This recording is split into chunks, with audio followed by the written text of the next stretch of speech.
get across here is that regardless of whether an FIR is lodged or if it's taken further after the FIR process, it's up to the individual police, which can be heavily influenced by other people in the community.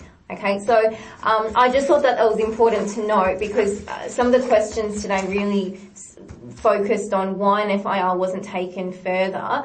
And I just thought it was important to mention that as well. You also mentioned that why would the applicant be at risk if he was to go back if his family are no longer politically involved? Well, I think it's pretty safe to say that they're no longer as politically involved as they have been in the past because of everything that has happened. And his father is really quite worried. The reason why Abu Bakr has been targeted is because he is the eldest son. So traditionally that carries quite a lot of meaning culturally, but for more than reasons that he mentioned that he is he's done a lot of education not only in Pakistan but here in Australia as well.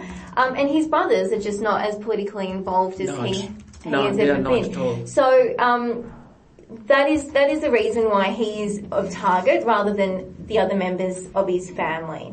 And sir, I wanted to, if you finish? Yeah, that's fine. I just wanted to add one thing in a few minutes. Mm-hmm. We have 4 minutes. Yes. Before somebody else kicks me out. In 2012, when the incident happened with my younger brother, Shafat had up with my brother in 2012. And before we go to police station to complain against the Shafat Hada and his the people, what do we find out? They make a claim that my younger brother carry a weapon. And sorry, your younger brother? Younger brother, Qamar Shahzad. He carry a weapon. Weapon. Okay. And he at the spot, he had nothing. And what happened? We was the victim of the incidents in 2012 when Shafat had badly beaten my brother and locked him inside on the request of my family when they and they plead to him to release him. And even he was in hospital for a few days because of a serious injuries. What we find out, even the FIR went against him. If he has something, carries a weapon, why don't he protect himself? Why he went so much injured? But the reason because the MNA, the minister was close relative, he used his reference in a police station to support the Shafat Haider against us. And then what happened? Even we was just praying to them, please forgive us, because we knew we can't do anything. Now what happened?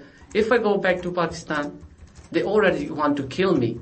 Another thing, they always use the police, make a fake cases against anyone.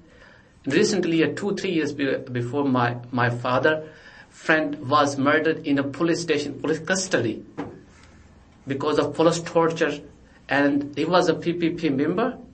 And what he did, he has some problem with the his minister PMNL party. They put him in a jail. In a few days, he was by torture. He passed away, and the protest was recorded on a newspaper against the police torture in a police station. I can't be safe what I do, what I can do, or I can't do. If we go back, take the action, police even put the pressure on us. You did this wrong to us, and we already has faced in the past. Like we was a victim, but we went through against our safety of our life. And that will happen because the police record even in Pakistan is so bad. When the last few reports on Pakistan police telling the incident happened in Lahore, a model town, where the police killed 20 people from a specific party because the party was against the government and they was protesting, and police opened the straight fire against them. The FIR and all the legal action against them, but no one arrest anyone. Because the FIR was the top of the PMNL, the law minister. Okay. Yeah. And the reason is that whatever we do... I do need to wrap up within 30 seconds, please. Yeah. And the reason is that the police is with them. The police is them. They have the political reference. We can't save our thing alive. And then they are the purism where the blind